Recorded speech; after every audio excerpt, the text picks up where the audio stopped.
everyone. This is Dr. Rama. Today we will try to understand what boredom is. That is bore जिंदगी.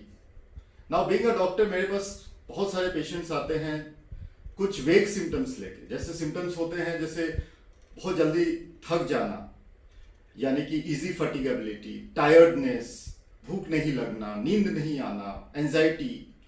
ये सभी symptoms को देखकर एक बार तो ये लगता है कि हमें ये देखना चाहिए कि इनका बॉडी के अंदर कोई ऐसा डिजीज कंडीशन तो नहीं है जिसे हम ठीक कर सकते हैं, जैसे थायराइड का होना या बाकी कुछ डिजीजेस. लेकिन most of the blood test they come normal. thereafter you will find many psychiatrists labeling this disease as depressive illness और उसे कहीं ना कहीं एंटी डिप्रेसिव ट्रीटमेंट भी स्टार्ट किया जाता है. लेकिन मोस्ट ऑफ दिस केसेस में जो देखा गया है वो boredom is the correct diagnosis. That means या तो वो बोर हो गए हैं जिंदगी से या फिर जिंदगी उनका काफी बोरियत है. तो अब हमें यह देखना पड़ेगा what exactly this boredom is. Now boredom is a emotional state और it can be also a psychological state that somehow affects our physical well-being. बंदे को देखिएगा कि वो ज्यादा स्मोकिंग करने लगता है, अल्कोहल अब्यूज करने लगता है, बिंज ईटिंग करने लगती है ladies. They put on lot of weight because of eating excessively. Sexual over intelligence हो जाता है क्योंकि जब बोर्डम सेट इन होता है उस समय इंसान सिर्फ अपना नेचुरल जो इंस्टिंक्ट्स है उस पर ज्यादा काम करने लगता है and therefore you get all this type of symptoms. So अगर आप पॉजिटिव साइकोलॉजी से बोर्डम को समझना चाहते हैं तो आप ये सोच सकते हैं कि उनके लाइफ में जो चैलेंजेस है वो काफी मिनिमल है या फिर मॉडरेट इंटेंसिटी का है in comparison to the skill which he has, in comparison to the intellect और the thought process which he has. उसके कंपैरिजन में लाइफ उसको चैलेंज नहीं दे पा रहा है. तो क्या कारण हो सकता है बोर्डम का? इसका 3 कारण है. एक, आपको वो काम नहीं करने दिया जा रहा है जो आपको इंटरेस्टिंग लगता है.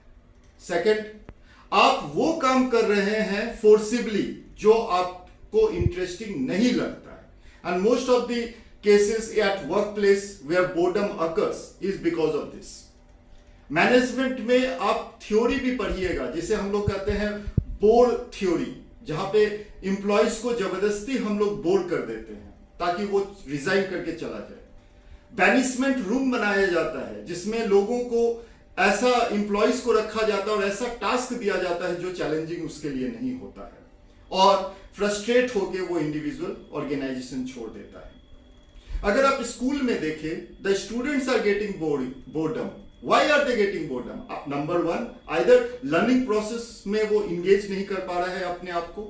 सेकंड, मे बी उसको जो सिखाया जा रहा है उससे ज्यादा वो जानता है या फिर उसका काबिलियत है. और third, predictable events. You will find lot of predictable events at this school. मुझे भी याद है जब मैं स्कूल में था एक अनप्रेडिक्टेबल इवेंट होता था. जैसे मंडे को जाते थे स्कूल में and you will find suddenly on the notice board a movie name written that आपको ऑडिटोरियम में एक मूवी दिखाया जाएगा. Now this is unpredictable. ये आपके बोर्डम को तोड़ता है, आपके साइकिल को कट डाउन करता है and you become more engaged in learning.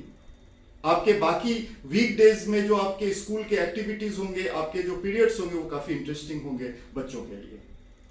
Now how to cope with the boredom?